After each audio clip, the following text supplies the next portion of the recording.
2020. Are you ready?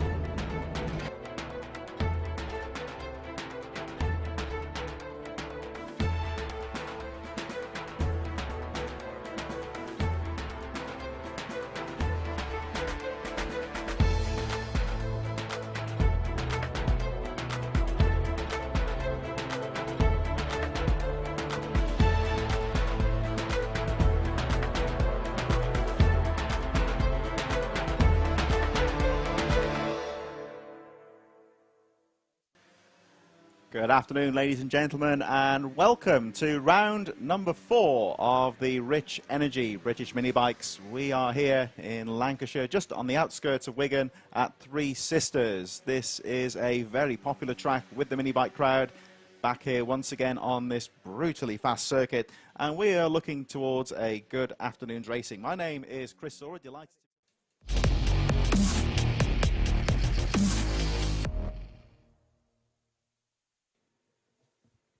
So here we go with race number 1 of the day, the Junior Supermoto and Mini GP 90s. Let's have a look at some of the qualifying from this morning. Starting on pole position is Arnie Carr with a 106.55. Quite a jump from Luca Wilkinson in second place. Daniel Stevenson was third from Jack Hamilton. Hudson Cooper lines up in 5th place. Jack Newton is in 6th position with a 112.50. Alfie Flynn, Harvey Saville, Brooke Champion and Travis Shaw rounding up the top 10 from Charlie Ward. And Billy Carter on the number 85 in 12th place. Matt Davidson is 13th from Owen Tempest. Harrison Quincy in 15th position. Pierce Reeves, Logan Connolly and Leo Solio in 18th place. 19th for Sol Perry, Finley Hanna in 20th. And rounding out the field in this 22-rider field, Ollie Brooks and Jack Beard on the number 8 in 22nd position. So after what's been a bit of a delay, the riders are finally out on track and ready for racing. Warming up the machines, getting ready to go. And I think, Jake, this is, of course, your first ever race to comment on the British Mini Bikes. Are you looking forward to this one? Absolutely, and it's worth noting about there are 2 championships here, age groups 7 to 10 here that we see from this JSM 90 category. But what's crucial is that MGP, or the Mini GP groups right now, Arnie Carr leading the championship, 3 wins out of 3 in that category. Main rival is Finley Hanna, all the way down at the back of the pack. So that's going to be a case where Arnie's going to be thinking about overall victory, just keeping the bike nice and smooth. That could be something key. Lot closer, JSM 90. Dan Stevenson, 10 points clear of Luca Wilkinson. If Luca can just keep everything nice and calm here today, this could be a really, really close-fought championship heading back to Witton Mill. Let's have a look how this gets on as the riders start to line up for the first moto of the day. Of course, the 2 classes racing together and scored separately. We'll keep you up to date with the positions as they develop once the race goes ahead. So riders now making their positions on the grid. We see the helper marshals down there making sure that they are in position and that everyone is ready to go. And last few riders just making their way around the back of the circuit now. We should see them coming down onto the grid in just a moment. And our first moto of the day for round number 4 of the Rich Energy British Mini Bikes is about to get underway. Last few riders now lining up on the grid. Lovely weather today. Looks set to be a great afternoon's racing. Oh, it certainly is, and you can just see all of the anticipation and everyone looking to try and get excited. A couple of people there waving and feeling like, okay, are you ready? Are you happy? Yeah, let's go. Let's get ourselves ready. The final preparations then are going to be here, and now it's about, okay, what's next? It's the race, and now get into the right mentality, focus, and let's get ourselves underway. So here we go, the marshals clearing the grid now. The starter was right at the back there, just getting the machine started up. Looks like they've lost the engine. We should be underway in just a moment. The riders do, of course, have a few moments to get the machines ready if they fail on the grid, but it appears that rider at the back is ready to go. We're just keeping an eye on the marshal. There's a gate missing at the front there, so maybe one rider hasn't made the start. We'll have to look at that in a few moments. The green flag goes up. Riders are ready, but, trouble for the pulses there momentarily. No, we're ready to go. Green flag is about to drop, and the first race of the day is underway. Here they go, charging in immediately into that first right-hander. They really do not have much time to think as they go through the opening section of the lap. It's an immediate right in that paddock bend, and then towards turn 2, everyone funneling on through quite nicely. 10 laps worth of racing action, and already it is the number 83 out and away, Arnie Carr at the front. There's a bit of side-by-side in towards turn number 3. Not going to quite be able to get that. But the S's section, it's all about weight transfer through here, and now pick up the best run possible, because Lunar Bend is coming up, and that is where it all starts to become a reality. Here they come around Lunar Bend, then the rest of the pack making their way into that corner now. The leaders already, as you can see from the drone footage, down the Conrod straight for the first time, and it is certainly number 83, Arnie Carr, has got a fantastic lead. Bit of a battle here, though, with the 217 Hudson Cooper and 135 of Jack Newton, just tailing as they go up the climb down towards the Cowards drop into the final lap. Oh, down the inside, they're having a look. It seemed like Newton having a peek on the inside there. None of this, of course, bothering the race leader, as again the 135 of Jack Newton has a peek down the inside. But Cooper has got the line around the final corner and holds on to that position.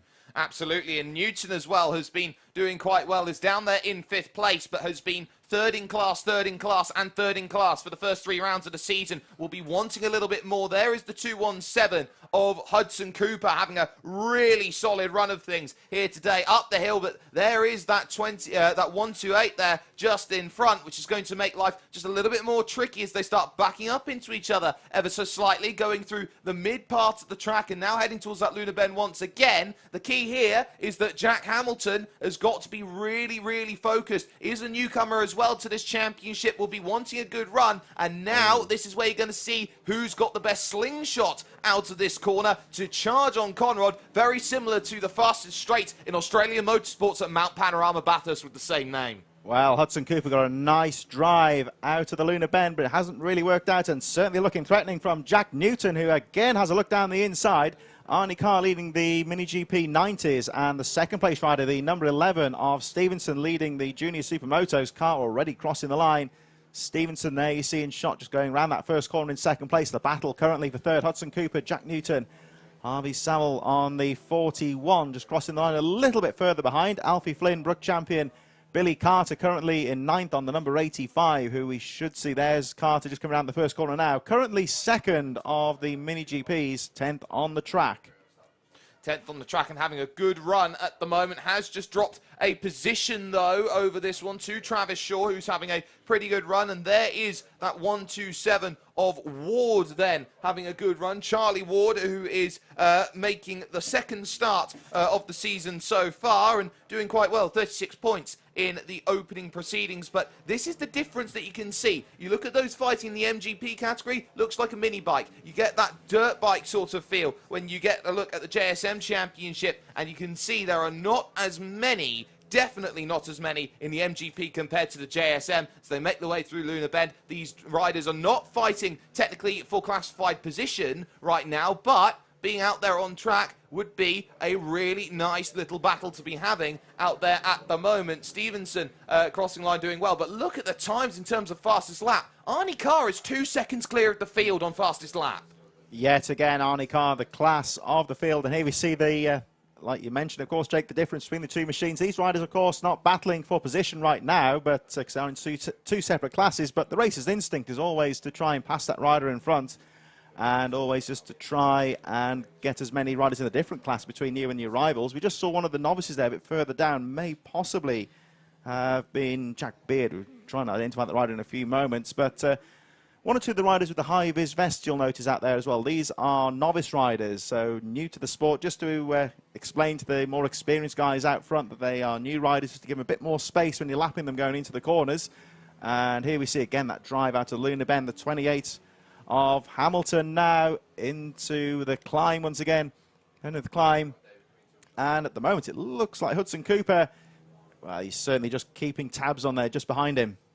So all you need to do, really, just stay within a range. That's the sort of racing that we've got over the line. It was a case of 3/10 last time by. We'll take a little look now at the gap, see if that one has just opened up ever so slightly. And Newton's had a pretty good lap time as well, a 109.7 going over the boards at this stage. So this is working quite nicely at the moment here as they battle it all out. About 6-7 tenths, running slightly wide though through turn 2. Very easy to take advantage of that turn 2. Feel like you've got that consistency there. Jack Newton currently, once again, it's the same old story. Every track you go to there, Newton, third in class. Yeah, he's looking good at the moment and just shadowing the back there. There's the number 217 of Hudson Cooper, who just seems to have lost a little bit of pace. Currently sitting 5th on the track, 4th of the JSM 90s. No need to tell you who the leader is in Mini GP. It's Arnie Carr, who has cleared away, almost building a 10-second gap at the front as we watch the 217 Hudson Cooper charging down the Conrod Straight, as the two riders just in front of him at the moment, Jack Newton and Hudson Cooper, just shadowing position now at the moment. Hudson Cooper, we watch the 217 just coming into shot now. Well, that's actually Newton, I beg your pardon, the 135, currently in 4th place. This might be a case now where Newton, 5 laps to go here, he's just got to try and shadow the rider in front, just learn the lines maybe, because there might be a stage here where he knows he can perhaps get a better line somewhere and just make that pass. There's no need to be aggressive at this stage, really, Chris, when you see how this circuit really does offer overtaking opportunity. You can pick and choose the moment as they have to deal with a little bit of lap traffic out there on the circuit. That was Solyu that they just went by, and then, of course, Ollie Brooks as well in 18th place. So they've got to try and really negotiate a way through. That's the 217 on screen right now of Hudson Cooper in that 5th position, 4th in category at this stage. But there are so many battles that are going to be going on up and down the order, and look at this here for a bit of try and run the big wide line, try and make it happen. Hamilton and Newton, they're side by side up Conrad, and it is Hamilton just holding off for the time being, but Newton has bit between teeth. Yeah, Newton's having a look here now. Great line from Hamilton to get the drive down Conrad Straight, and we'll see them coming down towards the final corner now. Looks to me like Hamilton's got this final corner pretty much nailed at the moment. Has a nice line through there, although Newton very quick on the exit, has a look down the inside into the first corner, but that pass isn't going to work out at this stage. Although he's got a nice exit out of the corner, tries the outside line. He's going to, of course, go into a left-hander this time, but Hamilton's got the line. He's got this one sorted at the moment. Very close battle here for 3rd place. Absolutely, this is pretty much a fantastic scrap towards turn 3 in the S's section. This is about trying to pick up a run. There's traffic, and they're going to really struggle then. Newton was forced to sit up out of the bike there in terms of that one with the 128. It's fortunate to stay within range through Luna Bend. Now they're going to come this next right-hander, and that was so crucial. Up and under. Why don't we? The 135 steals it, but now look at how the run's going to come back here. Contrasting lines and pick up the run for Conrad. This is fantastic riding between the pair of them, and this is what the future is going to be about for the next 10 years. Drag race down the back straight there. As you can see again, Hamilton has that line. He sacrifices the speed in Luna Bend, but always comes back as a wider entry into the Conrad Straight and out drags the 135 going in towards the final few corners. They had to be careful there because the number 8 of Jack Beard on about the worst section of the track to encounter a slow rider, but they both very skillfully got past the less experienced rider. Now, one thing I always say here, Jake, is these riders at the back have got some novice riders out there. And people always say about lap traffic, but at the end of the day, there's no blue flags, and these guys have got just as important a race. The guys battling Leo Solyu, Finley Hanna, Jack Beard, the guys at the back here, for example, their race is just as important for these as the guys at the front. Exactly, and it's very easy to put a blame on lap traffic and say that, you know, they're causing issues out there on circuit, but everyone is entitled to their own space. And look at this from Newton again, trying to really open up the corner, but this time he's going to contrast the line slightly, stays narrow, but it's all about that commitment that you see from Hamilton, just able to keep a more consistent line through that section, and as such holds that position. But you can't afford to be sitting there and waiting for too long. Look at the lap counter. There's only 2 laps to go here for one Arnie Carr, who has pulled away to the tune of 16 seconds now at the front of the field and has lapped everyone but the top 10. Yeah, Arnie Carr really has checked out in this one so far, leading by almost 19 seconds from Daniel Stevenson, who is looking strong in 2nd place. The action at the moment, there we see the 83 of Carr, who's neatly picking his way through some of the midfield runners now. There we just briefly saw, I believe that may well have been Ollie Brooks who went a lap down. There is another one of the Mini GP riders. That's the 85, who Billy Carter, that way you said about the top 10, he's now been lapped. Billy Carter currently in 10th place, and actually that's the 2nd place rider of Mini GP, which just goes to show how quickly Carr's going. Absolutely, and this is pretty much revelation in the 90 category right now, doing a brilliant job still. That battle continues, though, between Hamilton and Newton for 2nd in class at the moment through the long right, and you'd feel that Newton wants it, and there's the traffic. This is going to be, not ideal at all, and what a way to hold it around the outside. That was almost, let's put it into a car perspective, Mika Hakkinen, Michael Schumacher, Ricardo Zonta. Yeah, it was a bit close, that one. It was a bit unfortunate there for Newton. He was trying to square the turn off coming out of Luna Bend and get the drive down the straight, but Unfortunately, the back marker in the wrong place at the wrong time found himself bulked, and 1 lap to go next time round for these two riders. And actually, now let's have a look at this. Coming into play here on the final lap is the 217 of Hudson Cooper. Now, of course, Newton had that issue with the back marker. A bit of bad luck there. He lost the drive to Hamilton, and it looks to me like Hudson Cooper, well, they're all right on the tail. He's getting involved in this one on the final lap. He certainly is, and now going to try and look up the hill through Lucy's Valley and trying to make a push. Slightly wide goes the 217, and this is second, third, and fourth, all having this scrap. Stevenson away by 9 seconds at the moment, but the key is this next section. Slow traffic on the exit. Oh, they're both going to get through. Look at that for a pick. Nice. What a pick. Trying to go on through. It's not quite there, though. Down the inside, it's still held. I'll tell you what, the Jack Newton, I thought he was out of this going into the final lap. He's found it out of nowhere, gets a nice line out of Luna Bend as Arnie Carr takes the checkered flag. Unfortunately for Arnie Carr, we've almost forgotten about him, the poor rider who's won this race so well, because all our attention is on this battle down the back straight. Hamilton holding on to that third place. Newton had a good line and very skillfully got past the number 8 of Jack Beard. Here we go. So Stevenson's going to take second and win the Junior Supermoto. And here they come around the final corner, Jake. It's going to be close. Oh. And I think it's just going to end up in Hamilton's perspective. It is Hamilton from Newton and then Cooper then over the line. And it was not by much at all as they crossed the line. You could see there on the Delta, that one was really, really close. Those three split by 6/10 over the line.